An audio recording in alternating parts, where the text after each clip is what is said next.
আমরা যদি পুলিশের চরিত্র খেয়াল করি, এই ডিসি মাসুদ সাহেবের একটা ছবি পাওয়া যায়, তার শেখ মুজিবের ছবি মানে টি শার্ট পরে সে হচ্ছে ওই সময়ে তার এই যে গুন্ডাগিরি ফাটাকেস্টুগুলি সেটা সে চালিয়েছে।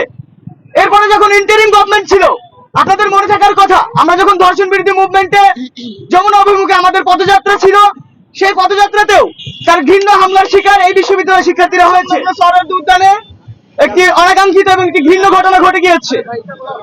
ঢাকা বিশ্ববিদ্যালয়ের শিক্ষার্থী নাইম, নৃবিজ্ঞানের শিক্ষার্থী, আমাদের ছোট ভাই, তার সাথে এই রাষ্ট্রের যে পেটোয়া বাহিনী, আমাদের খুবই কষ্ট হচ্ছে যে নির্বাচনের এই কয়েকদিনের মধ্যেই পুলিশ বাহিনীকে আমাদের পেটোয়া বাহিনী বলতে বাধ্য হচ্ছে আমরা। আপনারা জানেন, মানুষের যে স্বাভাবিক চলাচল, নাইম গতকাল উদ্যানের মধ্য দিয়ে সে রমনার এই গেট দিয়ে ঢুকে শাহবাগ থানায় যে ছবিঘাট সেই দিকে যাচ্ছিল।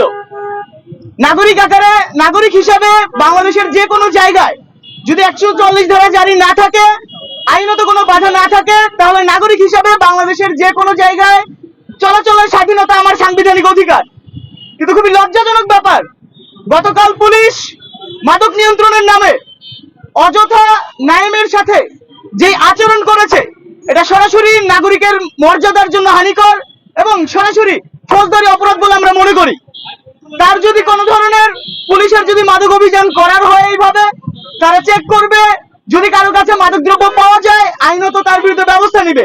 কিন্তু যেই আকারে, যেইভাবে পিটিয়ে এক সাধারণ নাগরিককে যেইভাবে উদ্যানের মাটিতে ফেলে পেটানো হলো, সেটা সরাসরি একজন নাগরিক আকারে এই রাজু ভাস্কর দাঁড়িয়ে আমার নিজের জন্য সেটা অপমানকর।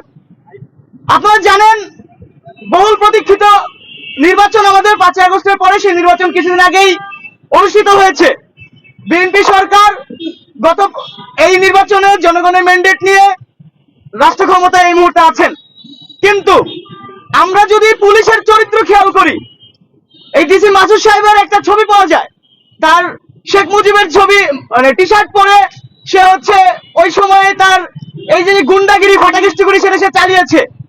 এরপরে যখন ইন্টারিম গভর্নমেন্ট ছিল, আপনাদের মনে থাকার কথা, আমরা যখন ধর্ষণ বিরোধী মুভমেন্টে যমুনা অভিমুখে আমাদের পদযাত্রা ছিল, সেই পদযাত্রাতেও তার ঘৃণ্য হামলার শিকার এই বিশ্ববিদ্যালয়ের শিক্ষার্থীরা হয়েছে। এরপরেও নানা সময় মাদক সিন্ডিকেটের মাদক অভিযানের নামে, মাদক বিরোধী অভিযানের নামে নানা সময় তারা নাগরিকদের হস্তক্ষেপ করে। আজকে নাইম ঢাকা বিশ্ববিদ্যালয়ের শিক্ষার্থী, রাজনীতি সচেতন মানুষ, সে জানে তার নাগরিক অধিকার কোনটা, সে চোখে চোখ রেখে কথা বলেছে। আমরা প্রতিবাদ করেছি, আপনারা এতগুলো মিডিয়া এখানে কাভারেজ দিতে এসেছেন। কিন্তু বাংলাদেশে এই নাইমের মতো আরো অসংখ্য মানুষ আছে যারা প্রতিনিয়ত এই পুলিশের অসাংবিধানিক যেই হস্তক্ষেপ, সেই হস্তক্ষেপের শিকার হয়, ন্যূনতম প্রতিবাদের জায়গা থাকে না। মাদক সিন্ডিকেট, আপনারা জানেন, উদ্যান সরাইল উদ্যান কেন্দ্রিক মাদকের যে রমরমা ব্যবসা, সেটা নিয়ে দীর্ঘদিন ধরে আলোচনা হচ্ছে। আমরা দীর্ঘদিন ধরেই মাদকের বিরুদ্ধে জিরো টলারেন্সের কথা, ছাত্র সংগঠন হিসেবে আমরা আমাদের জায়গা থেকেও সকল সময় এই দাবিতে সোচ্চার ছিলাম। কিন্তু খুবই দুঃখজনক ব্যাপার, প্রত্যেকটা বাড়ি মাদক সিন্ডিকেট ভাঙার নামে তারা হচ্ছে খুবই পপুলিস্ট, কিছু মোবাইল ক্যামেরা সাংবাদিকদের সাথে নিয়ে কোন ধরনের পূর্ব ইয়া ছাড়া, কোন ধরনের ওয়ারেন্ট ছাড়া এক একজনের বিরুদ্ধে এই ধরনের মরাল পুলিশিংটা করে।